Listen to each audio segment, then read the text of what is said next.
Assalamualaikum warahmatullahi wabarakatuh. Selamat datang di video pembelajaran Pendidikan Agama Islam kelas 3 Sekolah Dasar semester 2. Sebelum kita mulai pelajaran hari ini, marilah kita berdoa terlebih dahulu ya. Bismillahirrahmanirrahim. Raditu billahi robba wa bil islami dina wa bi muhammadin nabiyya wa rasulah rabbi zidni ilma warzuqni fahma amin. Oke anak-anak, untuk kali ini akan kita pelajari yaitu pelajaran 12 KD 3.13 memahami kisah keteladanan Nabi Ibrahim alaihissalam dan Nabi Ismail alaihissalam. Yang pertama, kisah keteladanan Nabi Ibrahim alaihissalam. Nabi Ibrahim lahir di Babilonia. Ayahnya bernama Azar bin Nahur. Kala itu Babilonia dipimpin oleh raja yang sangat zalim, yaitu Namrud bin Kan'an bin Kus. Penduduk Babilonia itu menyembah patung yang dibuat oleh dirinya sendiri. Nabi Ibrahim memiliki anak bernama Ismail dan Iska. Kedua anaknya tersebut terlahir dari ibu yang berbeda. Ibunda Ismail bernama Hajar dan ibunda Iska bernama Sarah. Nabi Ibrahim dikenal dengan sebutan Abul Anbiya, yaitu bapaknya para nabi. Nabi Ibrahim sejak kecil hidup di lingkungan yang penuh kemusyrikan dan kekufuran. Beliau dibesarkan oleh ayah yang tidak seiman dengannya. Ayah Ibrahim ahli memahat patung. Suatu ketika, Ibrahim disuruh ayahnya untuk menjual patung-patung itu. Tetapi, berkat bimbingan Allah SWT, Nabi Ibrahim alaihissalam menolak dengan halus perintah ayahnya. Menurut Nabi Ibrahim alaihissalam, kebiasaan penduduk Babilonia itu keliru. Satu-satunya cara menyadarkan masyarakat Babilonia yaitu dengan menyadarkan atas kelemahan patung sesembahnya. Dan hanya Allah lah yang Maha Esa dan Maha Kuasa yang berhak disembah.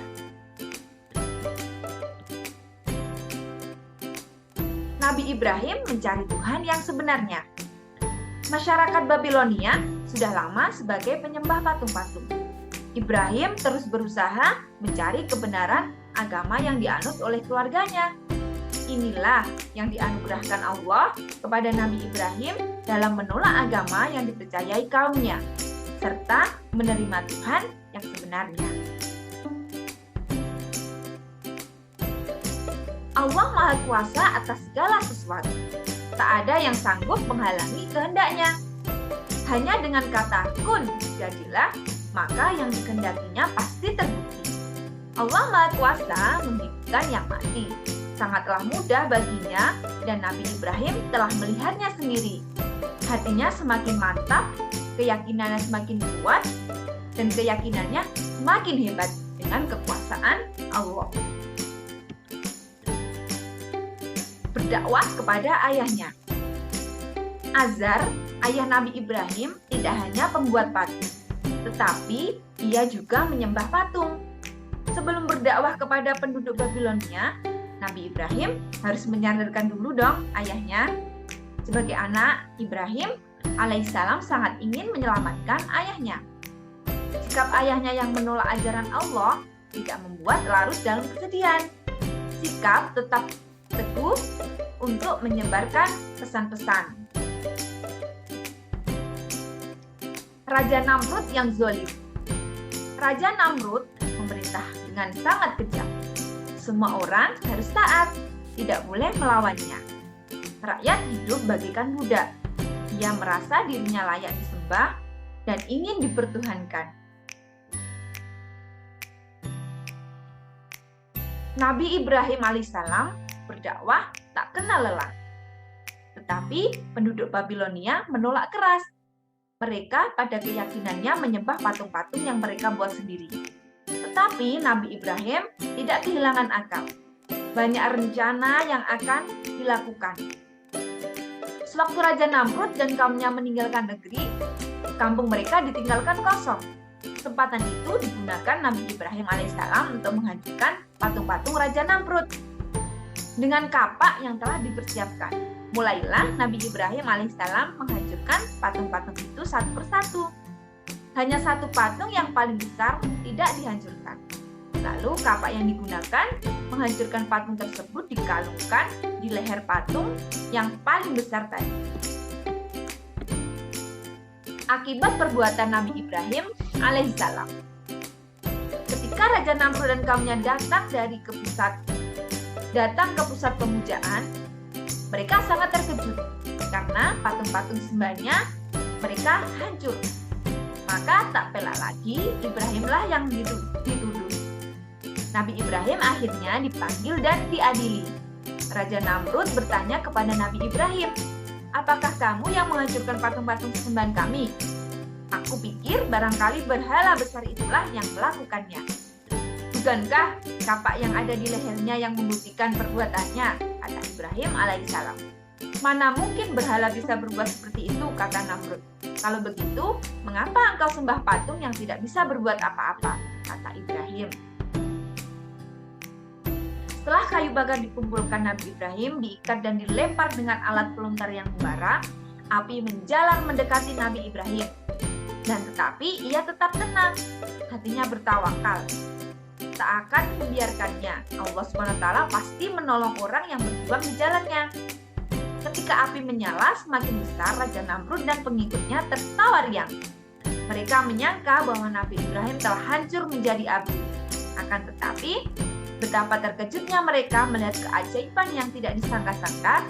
Setelah api padam, Nabi Ibrahim alaihissalam tiba-tiba berjalan keluar dari puing-puing pembakaran api dengan selamat, tanpa luka sedikit pun. Allah SWT menunjukkan kekuasaan dan kasih sayangnya kepada Nabi Ibrahim dan kaumnya. Kisah keteladanan Nabi Ismail, yaitu anak dari Nabi Ibrahim alaihissalam. Karena lama tidak memiliki anak, Nabi Ibrahim selalu berdoa kepada Allah SWT agar dikaruniai anak yang saleh. Berkat doa itu, Nabi Ibrahim dikaruniai seorang anak laki-laki bernama Ismail dengan ibu yang bernama Hajar. Dengan penuh tawakal, Nabi Ibrahim alaihissalam meninggalkan rumah, membawa Hajar dan Ismail untuk menuju ke kota Makkah. Di kota itu, Ka'bah didirikan oleh Nabi Ibrahim dan Nabi Ismail dan menjadi kiblat manusia dari seluruh dunia. Di tempat itu pula Masjidil Haram dibangun. Nabi Ibrahim mendapat perintah dari Allah, sehingga Hajar dan Ismail harus ditinggalkan di kota Mekah. Padahal tempat itu sangat gersang, tidak ada air minum sama sekali.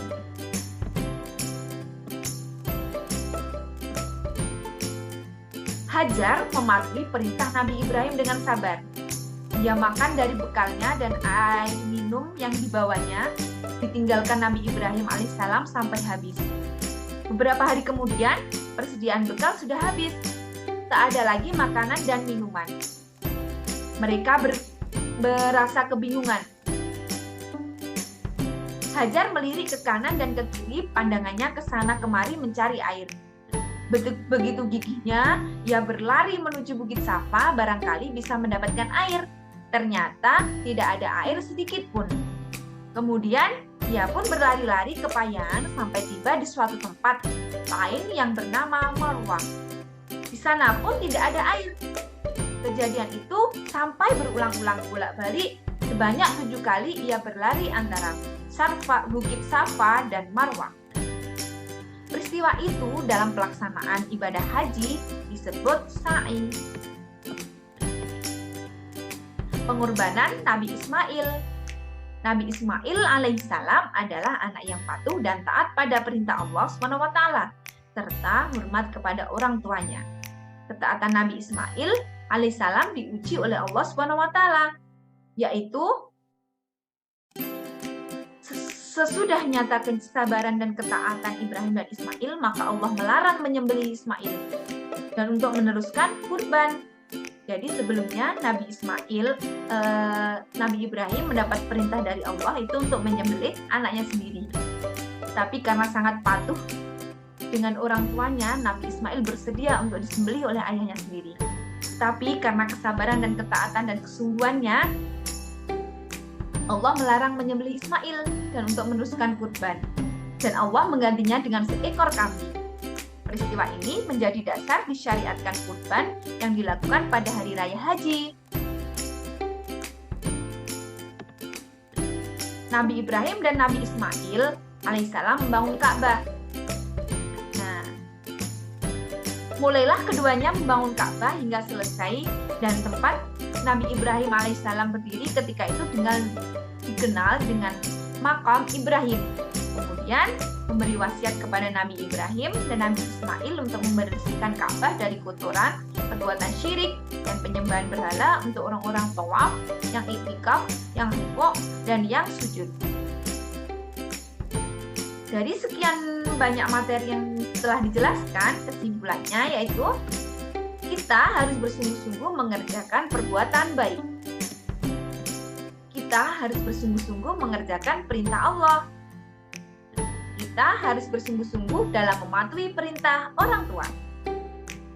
Kita harus bersungguh-sungguh dalam belajar, karena kita seorang peserta didik yang masih belajar.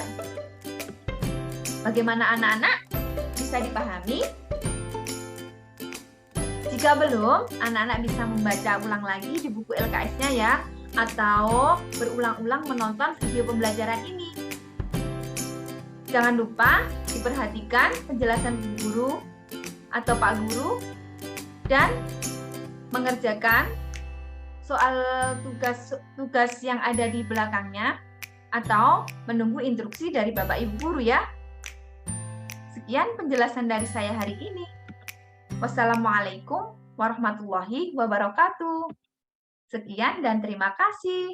Sampai jumpa lagi. Sampai ketemu di video pembelajaran selanjutnya. Jangan lupa ya, di subscribe.